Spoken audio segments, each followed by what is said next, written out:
Bienvenue sur Marketing, le premier podcast universitaire francophone sur le marketing.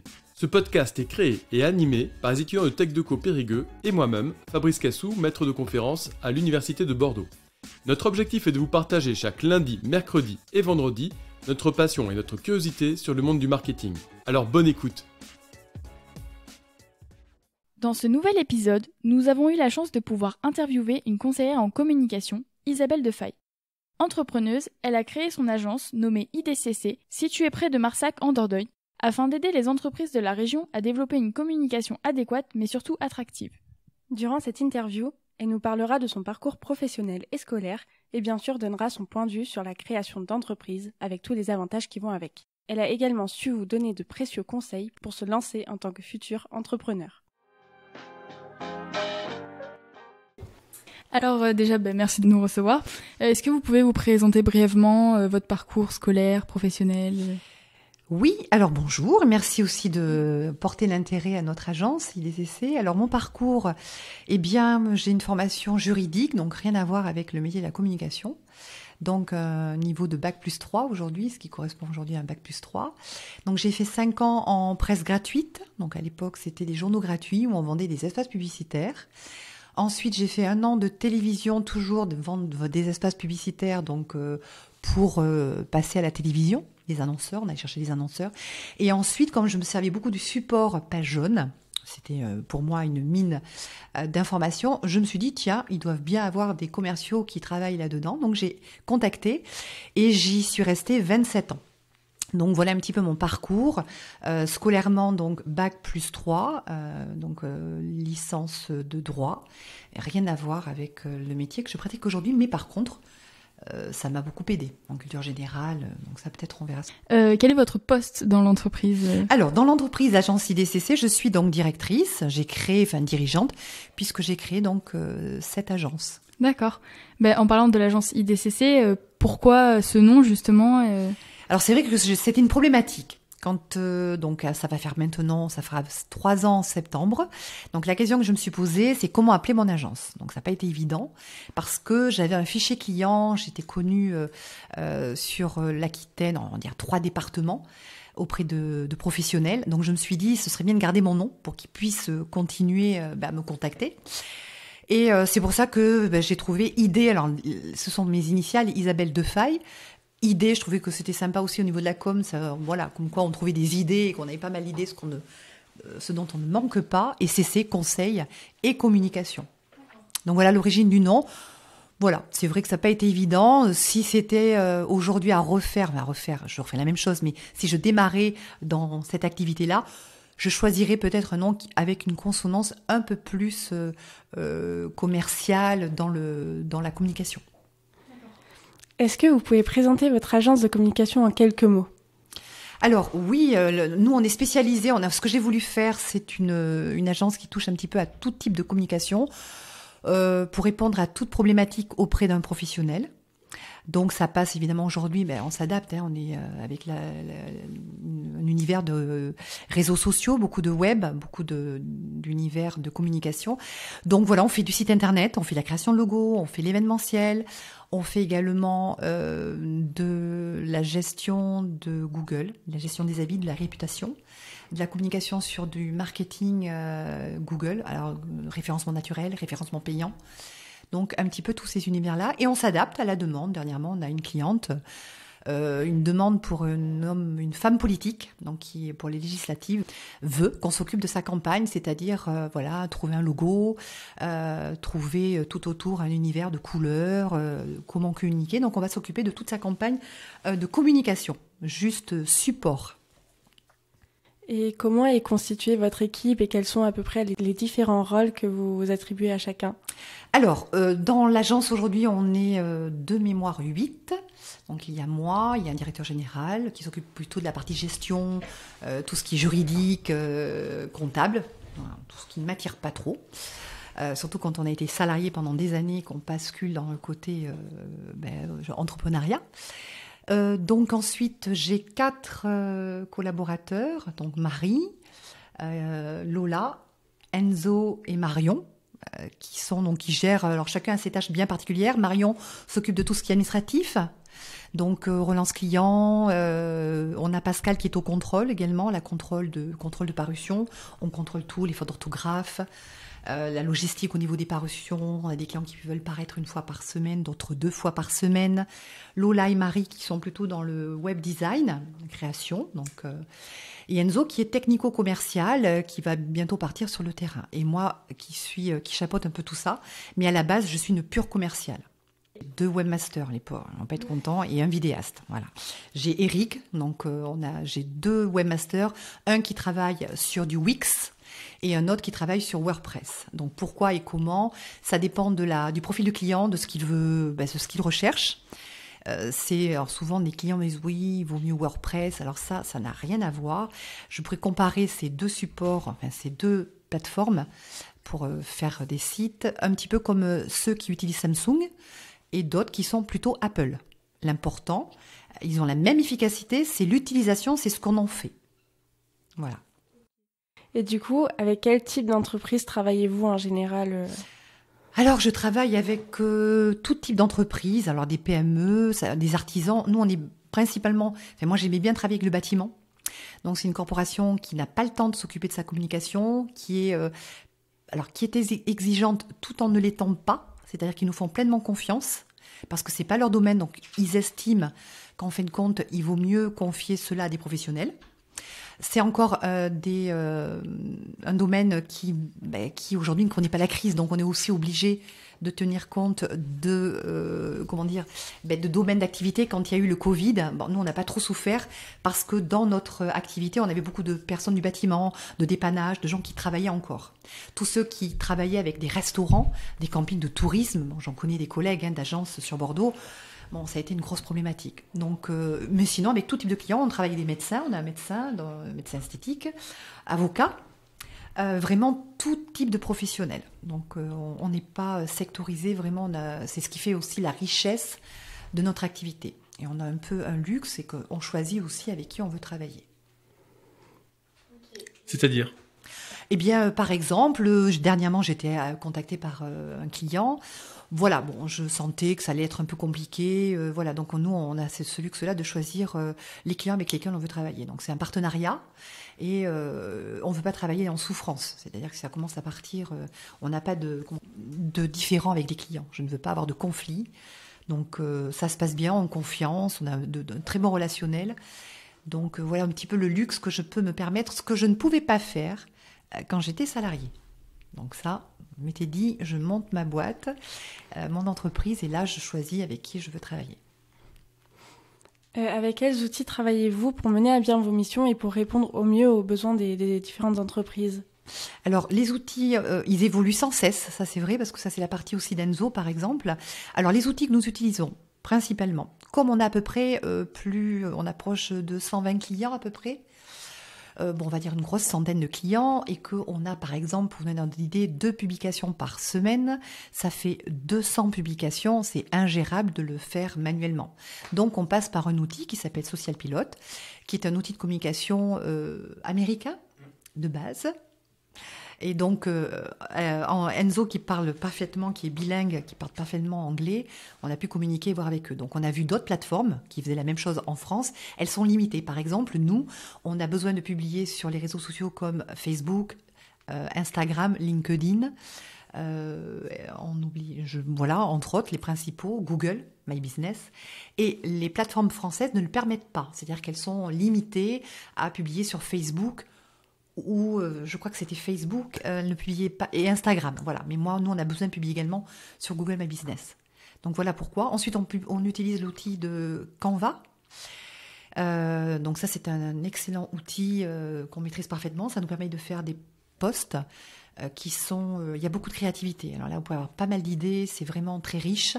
Et après, évidemment, il faut votre propre patte. On fait des montages vidéo, parce que quand vous publiez sur Facebook, quand vous publiez une publication figée, c'est-à-dire qu'une image, elle n'est pas embarquée sur Watch. Watch, c'est l'équivalent de YouTube, de ce que peut être YouTube à Google. Eh bien, vous avez Facebook et Watch. C'est-à-dire que Facebook a décidé lui aussi d'embarquer un système de vidéo. Beaucoup de jeunes regardent plutôt sur Facebook les vidéos. C'est ce qu'on appelle Watch. Donc, quand on fait une publication pour un client qui est animée, sous forme de vidéo, automatiquement l'algorithme de Facebook l'embarque sur le référencement donc de Watch. Donc en fin de compte, on fait 2 publications, il bénéficie de deux publications plutôt qu'une. Voilà, mais on alterne, pas toujours non plus lassé. Pareil, Canva nous permet également de ne pas faire toujours les mêmes publications. Sinon, le lecteur, surtout que là, on a un lecteur qui zappe beaucoup sur les réseaux sociaux, surtout la nouvelle génération. Donc, il faut vraiment accrocher, beaucoup travailler sur l'accroche visuelle et changer les messages. C'est toujours surprendre. Et ça permet aussi de différencier vos publications en fonction des entreprises, d'avoir toujours des designs un peu plus différents. Mais pour chaque entrepreneur, c'est-à-dire que je ne veux pas qu'on ait, par exemple, on s'enclave dans une signalétique pour pour un client, un paysagiste, on varie pour tous, aucun n'a la même publication. Et en termes de communication, vous êtes spécialisé plutôt dans le branding, les réseaux sociaux ou... On fait tout. Alors ça dépend de la typologie des clients. On a des clients...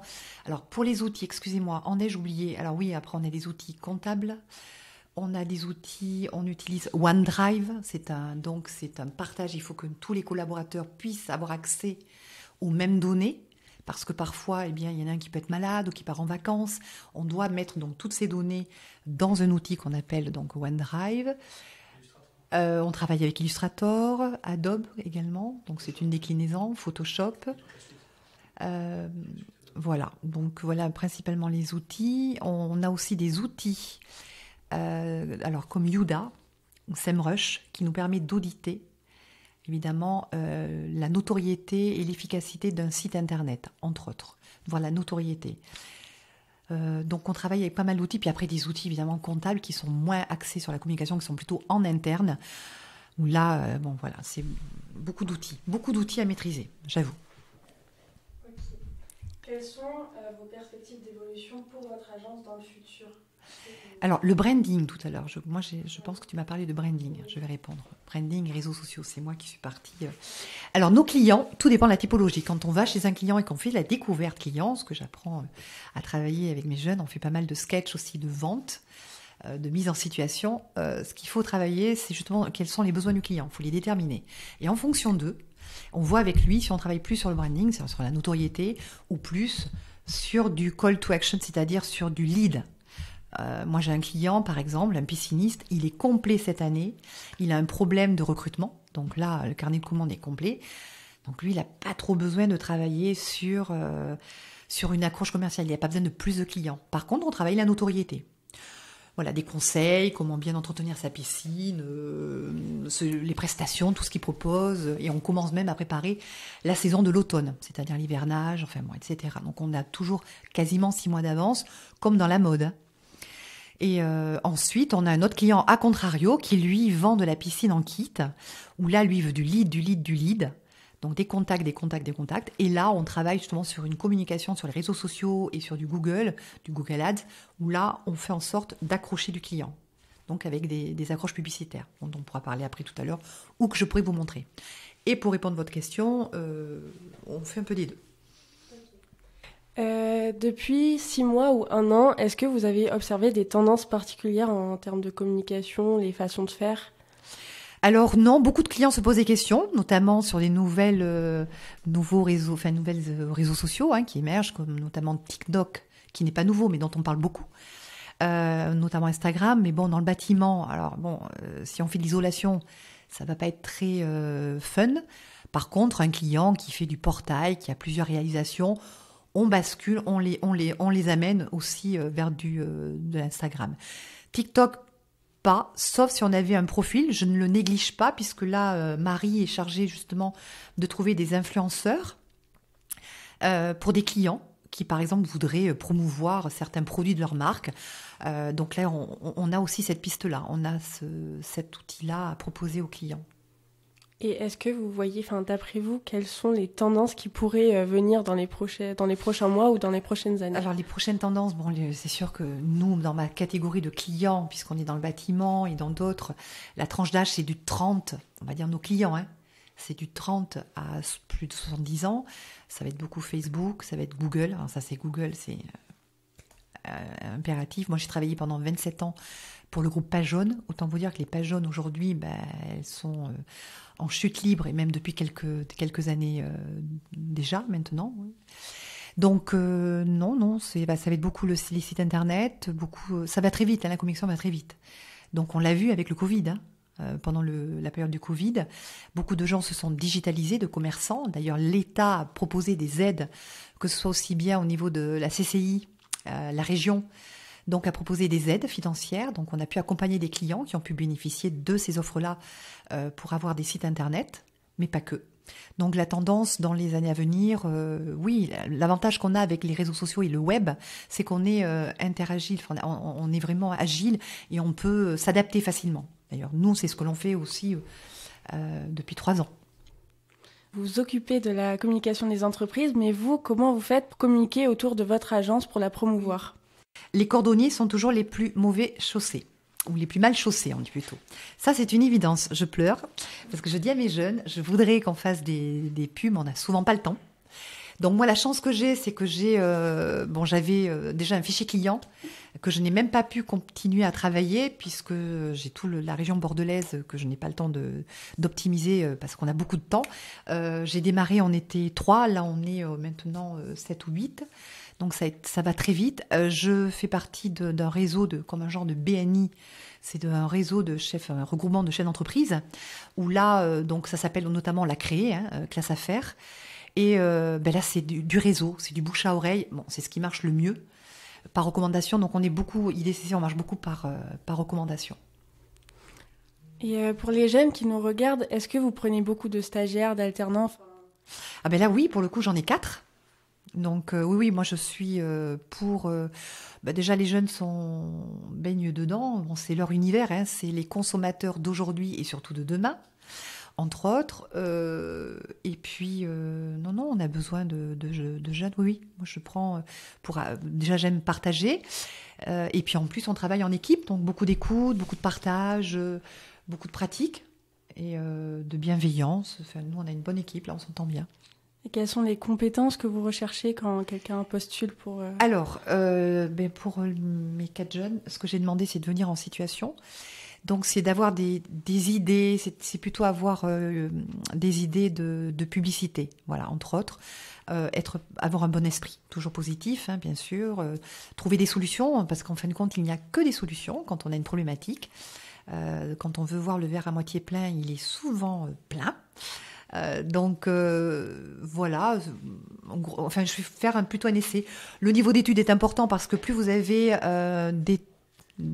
fait d'études, plus vous avez une culture générale qui va vous aider quand vous êtes face à un client, et puis pour proposer des idées également. Là, en l'occurrence, pour gérer la e-réputation de nos clients, puisqu'on répond nous-mêmes aux avis de leurs clients, j'ai une personne plus mature.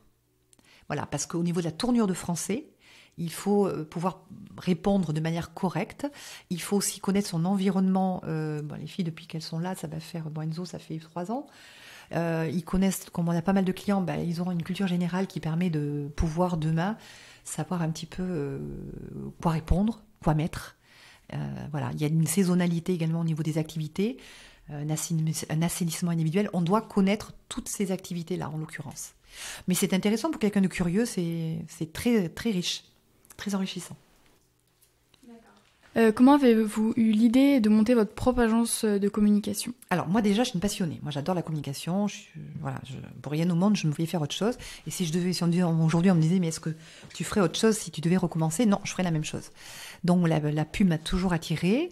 Et quand je suis partie, parce que je n'étais plus d'accord avec la politique de communication de l'entreprise, puisqu'on avait changé de directeur, et que le client n'était plus au centre, et puis qu'en plus j'étais dans un support qui était en chute de vitesse, et donc l'idée de monter ma propre boîte, c'est que j'avais des clients qui étaient fidèles, que j'arrivais à fidéliser, j'avais un gros portefeuille de fidèles, et qui demandaient qu'une chose, c'est que je les suive. Donc voilà, d'où l'idée de monter ma propre agence. Et ça a représenté du coup un gros investissement en termes de temps et d'argent, alors peut-être le temps, oui. C'est vrai que mais quand on est chef d'entreprise... alors après, c'est un choix. Je pourrais aussi travailler moins. Mais bon, moi, comme je suis passionnée, quand vous faites une passion, chacun d'entre vous... les joueurs je suppose les joueurs de foot, vos TikTokers, enfin les influenceurs, ils doivent passer des heures et des heures. Mais bon, quand on aime, on ne compte pas. On le dit aussi, ce genre de proverbe. Donc oui, je passe pas mal d'heures, mais ça ne me dérange pas. Et avec du recul, comment vous... Alors l'investissement, non. Investissement en temps, oui. Mais en investissement en argent, non. On est dans un métier où on n'a pas besoin de stock, on n'a pas besoin d'acheter beaucoup de matériel, si ce n'est les outils aujourd'hui, d'avoir un bon ordinateur, un bon réseau, des bons outils aussi de photos pour prendre des photos. Mais voilà, c'est pas comme une boutique de prêt-à-porter ou un garage automobile où là, c'est beaucoup plus périlleux. Ça, c'est vrai que j'avoue. Donc, c'est beaucoup plus serein aussi de démarrer une entreprise comme la mienne.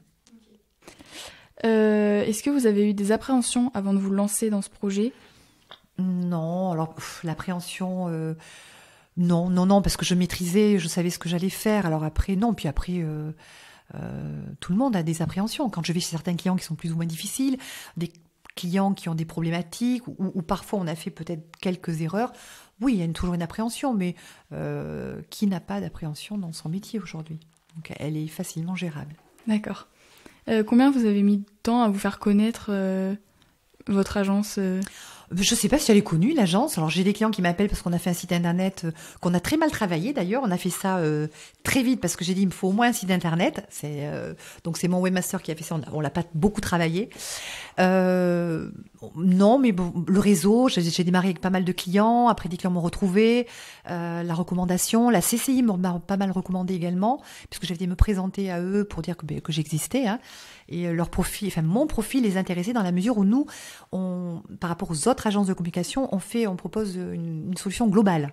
Voilà. Et avec l'expérience que j'ai dans la communication, ça permet aussi d'éluder. Voilà, s'il faut dire non à un client, je n'ai pas hésité. On est allé voir un client qui voulait travailler absolument avec moi. Quand je lui ai chiffré donc ce que allait lui coûter, par exemple, les réseaux sociaux et ce que lui proposait sa plateforme en interne, c'était 3 fois moins cher de passer avec sa plateforme. Je lui ai dit, écoutez, non, c'est beaucoup plus intéressant de passer avec votre plateforme. Et en plus, ce sera plus facile pour tous vos collaborateurs. Alors, il était embêté parce qu'il voulait absolument nous payer sur le temps qu'on avait passé. Je lui ai dit, écoutez, non, nos études sont gratuites. Peut-être un jour, vous parlerez de moi. Ce qu'il a fait. Et ça nous a permis de décrocher un très gros client sur Bordeaux qui gère, dont le chiffre d'affaires est dans à peu près les 10 millions d'euros.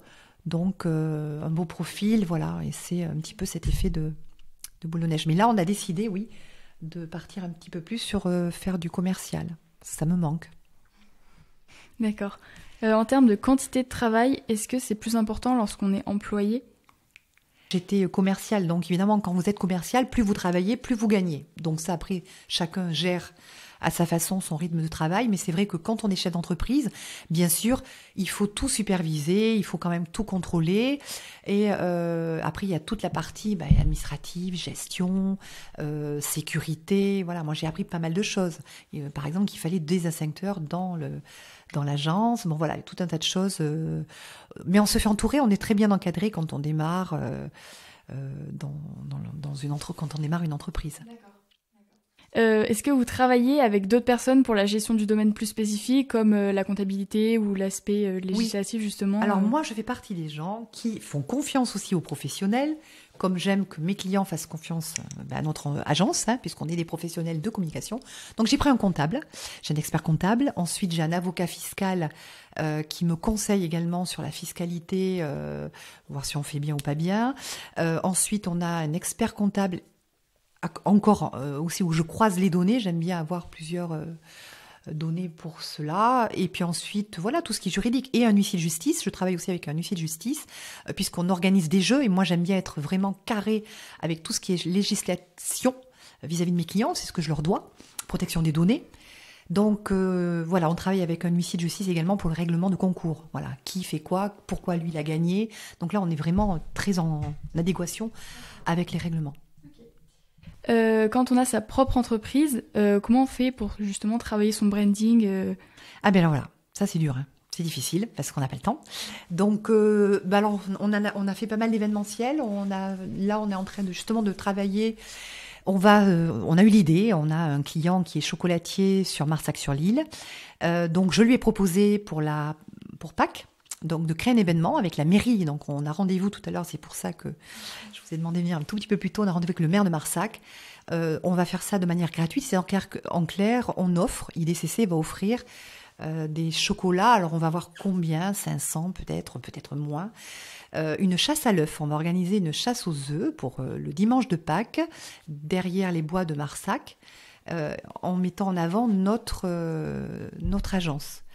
Donc c'est vrai que pour l'instant on communique pas trop sur notre agence. Voilà, on fait un peu d'événementiel.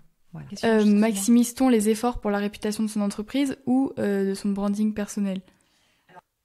Alors au début, je pensais, oui, que ce serait plus tourné vers moi par rapport au fait que j'avais 27 ans d'expérience. Alors certains clients, oui, mais le fait est qu'aujourd'hui, ce qui les intéresse, c'est surtout... ça les rassure, oui, souvent, que je sois là. Mais il y a derrière une équipe. Donc ce qui est important, ils savent bien que je ne peux pas tout faire. Et en plus, ça rassure aussi d'avoir des jeunes qui sont très compétents. Dans la mesure où on est vraiment dans un univers aujourd'hui qui est quand même plus moderne, qui est plus de la jeunesse que du papier, de l'annuaire papier. En termes de parcours d'études, quels sont les conseils que vous pourriez donner aux jeunes qui veulent se lancer dans la communication ? C'est ce que je donne à mes jeunes aujourd'hui, c'est ce que je leur dis, et surtout notamment Enzo, qui lui avait voulu arrêter ses études. Après le bac, a envie d'aller sur le marché de la vie active. Et en fin de compte, il s'est bien aperçu que il y avait du travail, mais c'est souvent du travail qui est pas très passionnant. Parfois en usine, parfois, quand vous n'avez pas de qualification, on démarre au bas de l'échelle. Donc, après s'être confronté à ce dilemme-là, il a été convaincu qu'il fallait reprendre des études. Donc, l'idéal, oui, c'est de continuer de mélanger. Alors, l'alternance, c'est l'idéal parce que vous faites des études et du terrain, donc dans une entreprise où souvent les entreprises vous gardent, elles vous embauchent. Et ça vous permet également, quand vous êtes dans une entreprise, de contacter et d'être en contact avec d'autres entreprises. J'ai même d'ailleurs un de mes collaborateurs qui a été chassé par un de mes clients, donc qui voulait l'embaucher en CDI avec de très belles prestations. Donc oui, moi j'ai un conseil à donner, c'est d'aller le plus loin possible, notamment premièrement pour la maturité que vous allez pouvoir acquérir, parce qu'à 18, quand on est censé avoir le bac à 18 ans, on n'est pas, certains sont matures, mais peut-être pas confrontés au monde professionnel. Ensuite, vous apprenez toujours des choses en université ou à l'école qui vont vous aider, donc être très curieux. Voilà, c'est tout cet univers-là qu'il faut vraiment... Oui, je pousserai les jeunes. C'est ce que je dis à Marie qui est en bachelor, mais qui donc, je la pousse à continuer, puisque de toute façon, aujourd'hui, elle a un salaire quasiment, elle sera en salaire comme elle pourrait être en bas de l'échelle dans une entreprise, mais ça lui permet de continuer à faire ses études. Donc plus tard, moi j'ai vu des grosses chaînes, vous prenez des gens comme Beauty Success, des gens comme... des grosses boîtes comme Areva également, Point P, j'ai vu ça aussi chez Saint-Gaudens, j'ai EDF, Engie, qui recherchent à embaucher dans leur propre firme des bacs +3, +4 dans la communication. Donc c'est sûr que si vous avez de diplômes, si vous voulez, à prestation, à compétences égales, vous avez plus de chances de l'emporter avec des diplômes supplémentaires. Notamment si vous voulez après manager. Petit conseil pour tous les jeunes qui m'écoutent sur ce podcast, l'orthographe. Vraiment, j'attache beaucoup d'importance parce que aujourd'hui les réseaux sociaux c'est très bien, mais il va falloir, quand vous allez travailler, l'orthographe est très important parce que nous les clients, ils nous ratent pas si on fait des fautes, ce qui est normal. Et puis il y va de votre crédibilité à vous. Et si vous regardez dernièrement, vous pouvez avoir accès régulièrement sur le journal du net ou sur des communiqués de presse, vous verrez que l'orthographe est un frein ou au contraire un tremplin, si vous le maîtrisez bien, pour pouvoir avoir des postes à responsabilité.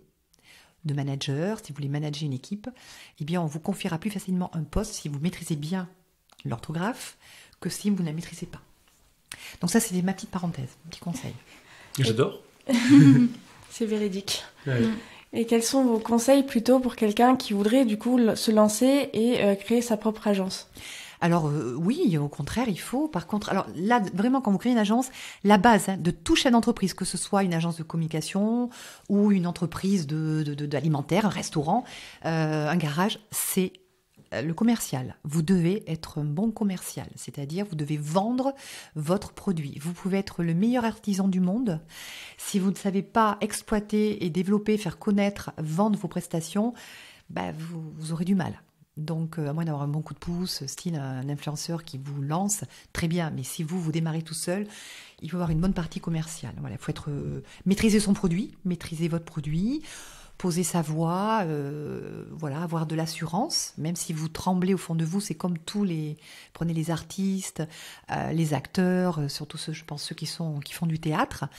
Ils ont tous le trac. Prenez vos chanteurs, ceux qui rentrent en concert, ils le disent tous. Ils ont tous le trac. Mais après, comme on dit, the show must go on. Vous devez ensuite maîtriser le reste. Donc non, il faut à partir du moment où vous avez envie, que vous êtes passionné, que vous maîtrisez ces petits éléments-là, j'encourage tous les jeunes à monter leur entreprise. Au contraire.